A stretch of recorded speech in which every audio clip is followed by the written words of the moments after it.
Yep, Capstone.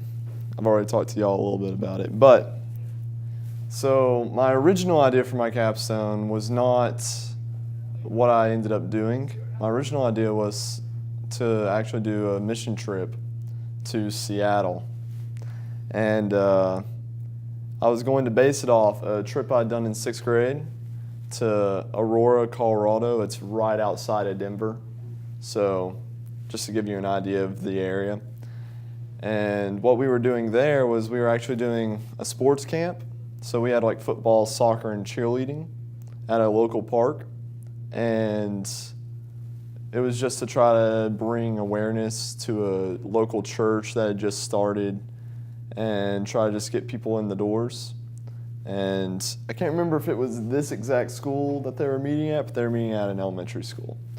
So, and I thought, well, this would be great. I could do that because I play soccer. Yeah, that's me. And I love Seattle, and I knew about a church plant that FP Concord had put in Seattle. And I was like, well, I could try to see if I could basically do the same exact thing with a church there in Seattle.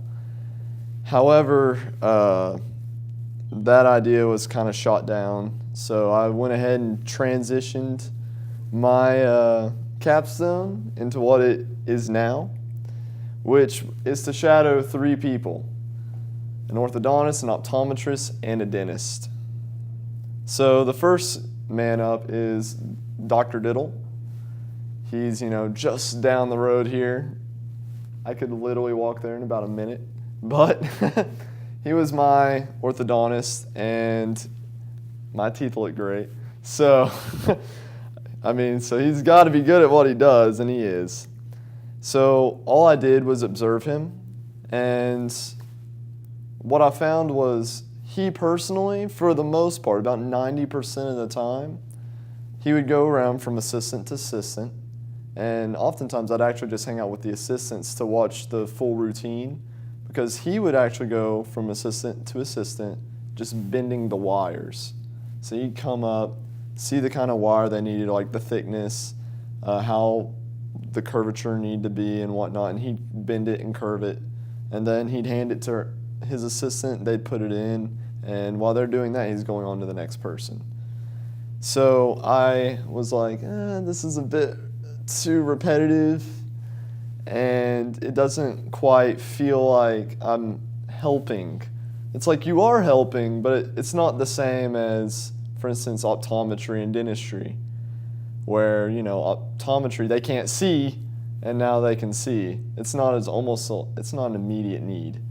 It seems like sometimes it is, but generally it's not. So up next is Dr. Charles Shields, right off Kingston Pike. He's been my optometrist for as long as I can remember, and he is an awesome man. And sadly, I don't have a picture of him because he doesn't have a website. So, no matter how hard I searched, I could not find a website or anything. So I had to go on Google Earth to get this picture here.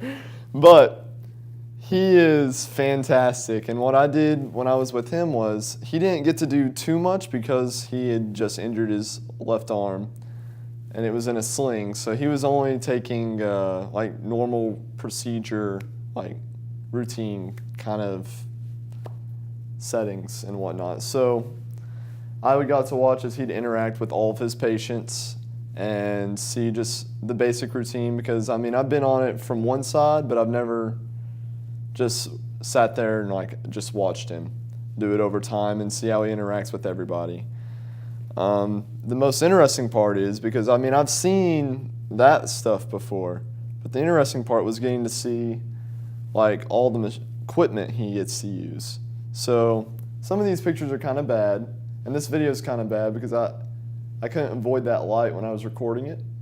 But some of these pictures, he was just showing me pictures on his laptop or computer, and this is of just people's retinas.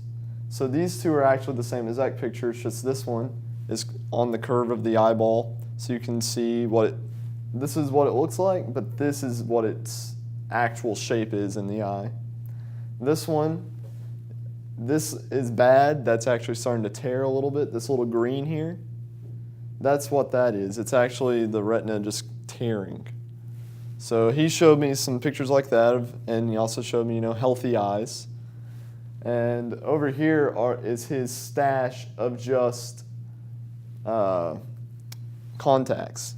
So he keeps a lot of contacts in stock at all time. Because I don't wear contacts, so I didn't know how crazy they can be, but there are so many different contacts. So that's his equipment stash of just contacts. And this video up here is this machine's just cutting away at this glass. This is the lens, and it's just shaping the lens to go into the frame. And that's all it does. And it works really well. So overall, I loved optometry. However, I did not like it as much as dentistry, and I'll get into that in just a second. But optometry is awesome. The interaction with people is awesome because I love people and I love talking, and interaction is essential to what I want to do. And this also gives me a great platform that I could go into a mission field with. So optometry is fantastic. But I still got to go with dentistry over it, I do believe. So for my dentist, I shadowed Dr. Evans, and he is an amazing man. I love him. And what I did when I shadowed Dr. Evans was I would watch as he did routines on, just normal routines on patients, and also some surgeries. So like I got to watch him remove a tooth and whatnot, and it was interesting because every single thing, for the most part, about 50% of it was the same thing, but he still had a good mix of things to mix it up and make it interesting. And he obviously gets to use a lot of different equipment, and I still cannot tell you what this is. I don't know. There's a lot of equipment, and it's really expensive, and that's terrifying. But he'd have like catalogs just sitting around of just all this dentist stuff, and I'd talk to him. I'd be like, "So is this just like, most people, they get like a car magazine. Do you get like just dentist magazines?" He's like, "Yep, that's exactly what this is." So overall, dentistry for me is amazing. It gives me a great platform to help people and serve people and still be able to make enough money to go into a mission field if I wanted, or just help locally. Because as a dentist, you're going to college and beyond to learn a skill, and that skill can be used even if you don't have money. Exactly. Now, you still have to have a certain amount of equipment, but you can bring equipment. So dentistry is amazing. I loved it. And yeah, so those are the 3 people I shadowed and my thoughts on their careers.